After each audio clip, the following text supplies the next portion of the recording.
Avec nous aujourd'hui Philippe Dufresne. Philippe Dufresne, bonjour. Bonjour. Vous êtes journaliste à l'Union et vous venez de publier aux éditions JPO, dans la collection Jacques Pradel, un livre qui a pour titre Fourniret, vérité et mensonge. Avec Alexis Claudretz qui est avec moi pour nous accompagner dans cette interview, on a envie quand même de vous demander d'entrée de jeu, c'est un livre de plus sur Fourniret, parce qu'il y en a déjà eu pas mal, ou il y a un angle particulier? Alors, il y a déjà pas mal de littérature sur Fourniret. Moi, ce qui me semblait important, c'est qu'aujourd'hui, Michel Fourniret a 79 ans. Ça fait 17 ans qu'il joue avec les nerfs de la justice et surtout des familles. Il faut penser aux familles en premier.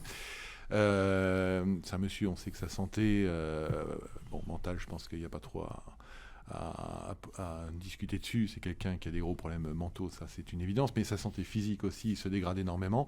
Ça me semble important de faire un point sur ce qui a déjà été mis à jour le concernant, sur ce qui risquerait d'être oublié ou qui a déjà été partiellement oublié, de façon à ce que on puisse éventuellement lui demander des explications de son vivant, ou qu'éventuellement on en demande ensuite à Monique Olivier, parce qu'il ne faut pas oublier que c'est un couple. Alexis Claudretz. Philippe Dufresne, à partir de quel moment vous vous intéressez à ce personnage? Parce que vous l'expliquez justement dans votre livre, vous arrivez dans les Ardennes en 2015 et on a l'impression que Michel Fourniret, c'est un peu le personnage dont il ne faut pas prononcer le nom dans le département des Ardennes. Oui, alors, Michel Fourniret, comme tout le monde, 2003, j'entends parler, à l'époque on parle du forestier ou du bûcheron, alors que bon, finalement on s'apercevra qu'il n'a pas beaucoup travaillé le bois, contrairement à ce qu'il dit. Donc on découvre un peu ce phénomène qui dérange beaucoup. On est déjà un petit peu dans la connaissance des tueurs en série en France avec l'affaire des disparus de Bourmelon, mais ça reste encore quelque chose de très très marginal. Là, d'un seul coup, ça explose. On s'y tient. Il y a des soupçons sur ce monsieur. En 2004, son épouse dit oui, il y a au moins déjà 7 meurtres et assassinats dans lesquels il est mêlé. Donc, comme tout le monde, moi, je m'intéresse à ça. Mais lorsque je rejoins les Ardennes en 2015, je découvre finalement qu'il est originaire de Sedan. Parce qu'à Sedan, on en parle, mais on n'en parle pas. Alors, c'est-à-dire qu'on en parle parce que, voilà, c'est une chose qui vient dans les conversations assez facilement, mais ça dérange beaucoup d'en parler trop officiellement, j'allais dire. C'est sûr que c'est pas... les Ardennes sont une région superbe, avec des gens très attachants, et c'est vrai que c'est pas la meilleure des images pour le département. Alors effectivement, quand vous en parlez, vous menez une enquête en expliquant un petit peu le profil à la fois psychologique, le vécu de Michel Fourniret, ce qu'il vit au fil de sa vie, de son passé, mais vous y ajoutez aussi dans ce livre des éléments nouveaux et puis des choses qui viennent de vos convictions personnelles selon une enquête de terrain que vous menez à partir du moment où vous décidez de vous intéresser à ce personnage. Alors en 2015, forcément, je me dis, bon, à un moment donné, il va falloir quand même que je fasse un point. Je me dis, tiens, où est-ce qu'on en est par rapport à cette relation entre Sedan et Michel Fourniret. 2018, on est à 10 ans du procès de 2008 à Charleville-Mézières. Et là, on convient avec mes collègues de faire quelque chose dans le journal. Et moi, je me dis, bon, si on fait quelque chose, on cherche quelque chose de nouveau. Parce que je reste avec cette conviction. Plus je m'intéresse au sujet, plus je creuse, plus je me dis qu'il y a des choses qui dorment. Il y a encore des choses qui dorment. Et donc, effectivement, je vais vraiment enquêter sur le sujet, en rencontrant des gens qui parfois n'avaient pas parlé, d'autres personnes qui cherchaient à être entendues, comme Madame Cuchet, c'est quand même une chose assez incroyable. Cette dame, depuis le début, dit, mais attention, il avait un jardin personnel, un truc assez bizarre, et c'est ce que je vais sortir en premier. Et effectivement, de fil en aiguille, je mène une enquête qui m'amène à des points qui ont été écartés ou oubliés. Alors justement, vérité et mensonge, est-ce que vous apportez des révélations dans ce livre? Qu'est-ce que vous apportez de neuf? Alors, vérité et mensonge, déjà, la première réflexion qu'on a eue avec Jacques Pradel lorsqu'on a réfléchi au titre du livre, ça a été que depuis 17 ans que cette affaire a été mise à jour, Monique Olivier et Michel Fourniret ont passé leur temps à jouer avec « je mens, je dis la vérité »,« je mens, je dis la vérité ». Certains experts ont pensé à un moment donné qu'à partir du moment où ils disaient une chose, elle était forcément vraie. L'affaire Mouzin est là pour démontrer tout à fait le contraire. Donc ça a été déjà une première partie de l'explication de ce titre. Deuxième partie, oui, effectivement, j'ai enquêté, j'amène des choses qui n'étaient pas connues jusque-là.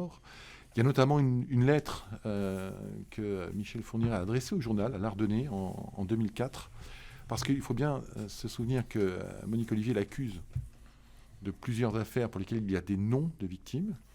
Mais également, elle dit, on a eu une babysitter, ils ont eu plusieurs babysitters, il y en a une pour laquelle mon mari avait un peu de sentiments et ça a très mal tourné, puisque elle dit, je l'ai vu l'étrangler dans notre maison de Sarcustine. Ce qui est incroyable, c'est que depuis 17 ans, le couple dit, on ne se souvient pas ni du prénom ni du nom de cette jeune fille. Si bien que certaines personnes commencent à se dire, mais est-ce que c'est vrai ? Or, il nous écrit en 2004 une lettre dans laquelle il dit, voilà, j'aimerais m'adresser à la babysitter qui a disparu. Donc c'est Michel Fourniret lui-même qui dit, oui, cette jeune fille existe. Dans son esprit extrêmement tordu, il nous demande de passer un appel à cette jeune fille pour qu'elle prouve qu'elle existe et qu'elle est encore en vie, mais bien sûr sans mettre son prénom ni son nom. Et c'est une lettre que j'ai entièrement retranscrite dans le livre et qui est complètement délirante, puisqu'en fait, il met au point un système très, très fourniresque, j'ai envie de dire, pour qu'elle prouve son existence. Et à l'époque, on a refusé de donner suite à cette affaire. La lettre avait été perdue et j'ai réussi à la retrouver. Donc ça, c'est quelque chose qui encore n'avait jamais été utilisé. J'ai également découvert qu'il y a une petite fille d'une dizaine d'années, prénommée Fatia, que Michel Fourniret affirme à sa femme avoir enlevée près de Ville-sur-Lume, la maison de sa sœur qui est décédée. Petite fille qui est décrite comme étant un petit peu obèse et qui serait maghrébine d'origine. Or, c'est incroyable, lui dit « j'ai tenté de l'agresser sexuellement, mais je l'ai libérée ». On n'a aucune trace de dépôt de plainte pour un enlèvement, une séquestration, une agression sexuelle. Mais d'un autre côté, on n'a pas non plus de corps. Donc, on sait que si Monique Olivier en parle et si Michel Fourniret reconnaît cet enlèvement, il y a beaucoup de raisons de s'inquiéter. Ça a été complètement mis à l'écart. Philippe Dufresne, vous parliez des correspondances que Michel Fourniret entretenait, notamment en écrivant au journal L'Ardennais. Michel Fourniret lui-même a eu d'ailleurs de nombreux contacts avec d'autres journalistes. Il n'était pas radin, entre guillemets, pour communiquer avec des journalistes. Et vous-même, vous avez essayé d'entrer en contact avec Michel Fourniret à propos d'une problématique qui vous avait intrigué. Voilà, alors absolument. Moi, je sais que quand j'ai commencé à gratter, il y avait une espèce de légende qui disait que Michel Fourniret vivait un peu comme un reclus et qui n'écrivait pas, ce qui est complètement faux. Alain Hamon, qui est un de mes collègues que je respecte beaucoup, qui a beaucoup travaillé sur des gros faits divers, il a travaillé sur les disparitions des jeunes filles qui ont été victimes de Michel Fourniret avant même qu'on sache qu'il y avait Michel Fourniret. Donc quand même quelqu'un qui connaît très bien le dossier. Et Mathieu, on a eu beaucoup d'échanges épistolaires avec lui. Ce sont souvent des échanges complètement délirants parce qu'il peut avoir des propos à peu près normaux et d'un seul coup partir dans des phrases qui n'ont plus ni queue ni tête. Moi, je me suis intéressé à ce qu'on appelle aujourd'hui le jardin de Fourniret. J'ai eu une piste qui me semblait intéressante, mais d'un côté, je ne voulais pas non plus gêner le travail des enquêteurs. Donc, je lui ai envoyé un courrier pour avoir une réponse. Alors, je n'ai jamais réussi à savoir si il m'avait répondu et que la lettre avait été bloquée ou s'il a refusé de me répondre, ce qui est tout à fait possible avec lui. Par contre, ça m'a valu une audition chez les gendarmes pour m'expliquer sur ce courrier en question. Et cette audition a permis justement aussi d'échanger avec les gendarmes et d'ouvrir de nouvelles pistes d'enquête à ce moment-là. C'est ce qui va conduire notamment aux fouilles au jardin de Fourniret à Floing, parce qu'on est quand même sur quelqu'un qui a mis au point un stratagème administratif pour sanctuariser une parcelle de terre, qui est entourée de parcelles qui lui appartenaient, qu'il a vendues pour qu'elles soient construites. Mais les acquéreurs de ces parcelles devaient s'engager à ne jamais faire de travaux dans la parcelle commune qui est en division, ce qu'on appelle le jardin de Fourniret, ni même à abattre certains arbres, etc. Donc, il a réussi à passer sous silence l'existence de ce jardin pendant plus de 15 ans. Et forcément, ça porte question. Avec votre expérience, Philippe Dufresne, est-ce que vous pensez, un peu familièrement, comme on dit, qu'il y a des trous dans la raquette ? C'est qu'entre 1990, comme vous le disiez, je crois, Alexis, en aparté, et 2000, finalement, il ne s'est pas forcément passé grand-chose, mais il s'est peut-être passé quelque chose. Alors, moi j'ai une formule qui est peut-être un peu à l'emporte-pièce, mais ça vaut ce que ça vaut. La période blanche, le trou dans l'activité criminelle des époux Fourniret, il n'existe que chez les enquêteurs. Parce que quand on regarde de près, il n'y a pas de meurtre ou d'assassinat qui soit directement imputable à Michel Fourniret pendant cette période. En revanche, il y a beaucoup de tentatives d'enlèvement qui vont aller jusqu'à notamment 2 cas où les jeunes femmes réussissent à s'enfuir. il y a également un épisode en Belgique où il dit à Monique Olivier « Je vais aller me faire une infirmière ». Et donc, il se cache dans un parking un soir avec une arme dans l'objectif d'enlever une infirmière, avec le sort qu'on imagine. Voilà, donc ça veut dire qu'il y a au moins une dizaine de tentatives qui ont plus ou moins avancé dans le projet criminel. Et puis, il y a, à mon avis, toutes ces affaires pour lesquelles on n'a pas encore pu prouver que c'était lui. Aujourd'hui, quand on voit Estelle Mouzin, ça fait longtemps qu'on se pose des questions le concernant. Bon, le lien est fait, Lydie Loger, il y a une mise en examen. Enfin voilà, il y a tout un tas d'affaires qui traînent et pour lesquelles la piste Michel Fourniret est raisonnable. Justement, vous avez cité Estelle Mouzin. Les recherches se poursuivent en ce moment à Issancourt-Rumel. Votre sentiment, on va trouver quelque chose d'après vous ? Alors là, sur le fonctionnement du couple, je suis toujours extrêmement prudent. Je rappelle qu'au mois de décembre, tout le monde pensait que ça y est, on allait retrouver Estelle dans les bois du Sautou. On s'est aperçu que Michel Fourniret, une fois de plus, se moquait du monde, ce qui permet à nouveau de nourrir des doutes d'ailleurs sur ces problèmes de santé intellectuelle. On viendra dessus peut-être tout à l'heure. En ce qui concerne le bois de Rumel, bien entendu, j'espère pour la famille d'Estelle que on va pouvoir retrouver cette petite fille parce que c'est une véritable torture qu'ils vivent. Maintenant, je me méfie toujours parce que dans les déclarations de Monique Olivier, elle explique que... Il y avait 12 minutes. Voilà, il y a à peu près un quart d'heure. Il faut se souvenir qu'au moment de la disparition d'Estelle Mouzin, il gèle. Vous vous souvenez, je suppose, des images de ces plongeurs qui vont sous l'eau alors qu'ils ont été obligés de casser la glace avant. Donc il gèle, il a neigé. Dans les Ardennes, quand il neige, ça fait jamais semblant. Un quart d'heure pour emmener un corps, l'enterrer, revenir. Ça laisse pas beaucoup de temps. Ou bien la tombe a été creusée à l'avance, ce qui risquait éventuellement d'attirer l'attention.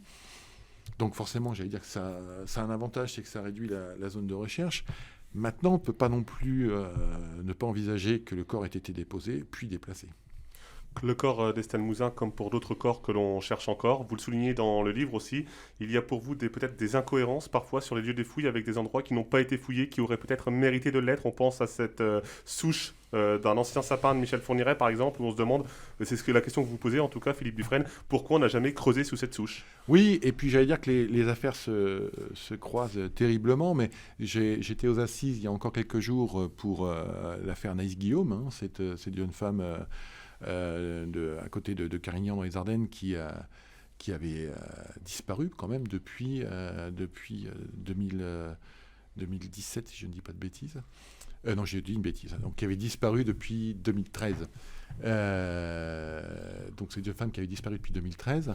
Et il y a une question importante qui s'est posée parce que la zone avait déjà été explorée par les gendarmes. La zone où on a retrouvé son corps avait été explorée par les gendarmes avec ce fameux géoradar, le radar terrestre. Donc aux assises, la question de l'utilisation de cet instrument a été posée et les techniciens eux-mêmes disent s'il y a trop d'eau ou s'il fait trop froid, c'est un instrument qui n'est pas forcément fiable. Or, dans les fouilles qui ont été effectuées notamment au jardin de Fourniret à Floins, il neigeait et il avait énormément plu. Alors est-ce qu'il y a eu le même problème ? Alors justement, vous parlez des conditions météorologiques, mais aussi la technologie évolue. La police peut faire des enquêtes sur l'ADN de façon extrêmement approfondie. Est-ce qu'elle fait le maximum ? Alors, la police et les enquêteurs font un travail extraordinaire. Ça, il ne faut pas l'oublier, avec les moyens qu'on leur donne et avec les moyens disponibles. Il faut savoir qu'une enquête comme celle qui est menée sur Michel Fourniret coûte des millions. Parce qu'il y a des recherches au niveau ADN, parce qu'il faut mobiliser des personnels, parce qu'il faut mobiliser des personnels spécialisés dans certains domaines. Là, sur les fouilles qui ont lieu actuellement, il y a par exemple des archéologues qui interviennent. Voilà. Donc, c'est pas toujours simple de coordonner tout ça. Ce qui est sûr, c'est qu'il y avait plusieurs centaines de scellés qui ont été retrouvés dans le fourgon de Michel Fourniret, essentiellement des poils et des cheveux. Tous n'ont pas été encore explorés. Il n'y a rien qui ressemble plus à un cheveu qu'un autre cheveu, mais au regard de l'ADN, c'est absolument pas vrai. Donc il y a certainement encore des énigmes qui pourraient être explorées par rapport à cette banque de données ADN qui était dans le fourgon. Philippe Dufresne, lorsque vous avez commencé à mener l'enquête sur Michel Fourniret, il a fallu s'imprégner du profil psychologique de ce personnage intriguant. Et là aussi, ça a été certainement un travail de fond, de recherche, pour essayer de comprendre son fonctionnement. Et même encore aujourd'hui, les experts eux-mêmes ne sont pas d'accord entre eux. Quel est votre sentiment sur le profil de Michel Fourniret ? C'est avant tout un manipulateur hors norme, vraiment hors norme. J'ai eu l'occasion de rencontrer des psychiatres, des experts psychologues. C'est pas le même travail, hein, même si on a parfois tendance un peu à les confondre. Des enquêteurs, qui parfois d'ailleurs ont voulu conserver l'anonymat. Des avocats également, qui sont en lien direct avec les victimes. C'est incroyable comme ce personnage est dans la manipulation. Je prends juste l'exemple d'Estelle Mouzin. Il faut savoir que dans le livre que le papa a écrit à propos de la disparition de sa fille, il explique que très vite, Michel Fourniret cherche à rentrer en contact avec lui. Lui refuse de le faire. Au regard de ce qu'on découvre aujourd'hui, on imagine ce qu'il avait l'intention de faire. C'était poursuivre cette œuvre de destruction par-delà la mort de sa victime. Et dans des éléments que j'ai pu utiliser, comme des dessins notamment que Fourniret a produits, il a fait énormément de dessins et d'écrits, on s'aperçoit que finalement, il joue énormément avec les gens. Il est toujours à essayer de cacher quelque chose, en se disant, voilà, si vous étiez assez intelligent, si vous étiez sous-entendu aussi intelligent que moi, vous pourriez comprendre ce qu'il y a derrière ces éléments. Mais finalement, vous n'êtes pas donc le plus intelligent, c'est moi. C'est quelqu'un qui a un ego surdimensionné, qui est extrêmement prétentieux, et qui, pour nourrir ces deux traits de caractère, manipule dès qu'il en a l'occasion.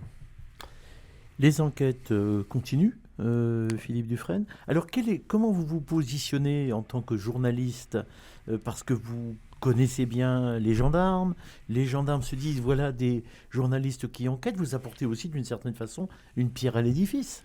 Ça n'est jamais simple, hein. Les relations presse, justice, enquêteurs sont jamais simples. Moi, il y a une chose qui est vraiment importante, je ne suis ni Zorro, ni juge d'instruction, ni procureur, ni enquêteur. Je suis journaliste. Mais cette lettre, par exemple, dont parlait Alexis tout à l'heure, de l'Ardennais en 2004, que vous avez fait émerger, c'est un élément quand même important. Alors, systématiquement, moi, des pièces de cette nature, je les fais remonter aux avocats. Voilà. En l'espèce, généralement, Maître Seban et Herman. Ça a été le cas notamment pour le jardin d'enfants. Je suis journaliste, oui, il n'y a aucun souci à ce niveau-là, mais je suis aussi un citoyen et je suis aussi un papa. Et moi, je préfère que des individus de ce type soient derrière des barreaux. Et le peu que je peux faire pour essayer de soulager la souffrance des familles, c'est aussi de donner des éléments qui seraient utiles à l'enquête. Alors, j'attends pas que ce soit paru pour que les enquêteurs le découvrent. C'est absolument pas ma mentalité. Moi, dans ce cas-là, je le fais suivre. Bien entendu, je fais aussi mon travail en à côté, mais je réussis parfaitement à vivre les deux.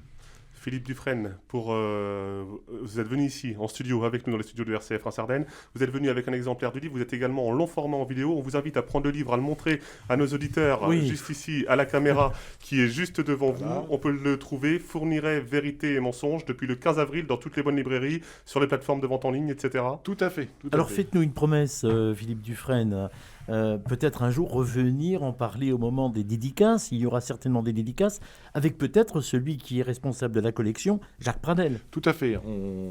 Le Covid a un petit peu perturbé tout ce qui était prévu. On devait être à Reims pour des séances de dédicaces, notamment au siège du journal L'Union, bien entendu. Ça n'est que partie remise. Dès que l'on peut, on sera à Reims. Merci beaucoup Philippe Dufresne. Je laisse la conclusion à Alexis Claudretz. J'allais dire sur les antennes de RCF, et on joint un peu ce que Philippe Dufresne disait aussi au début de cette interview. Évidemment, toutes nos pensées, toutes nos prières, elles sont tournées vers les familles, les proches des victimes de Michel Fourniret qui sont touchés de près ou de loin pour cette affaire.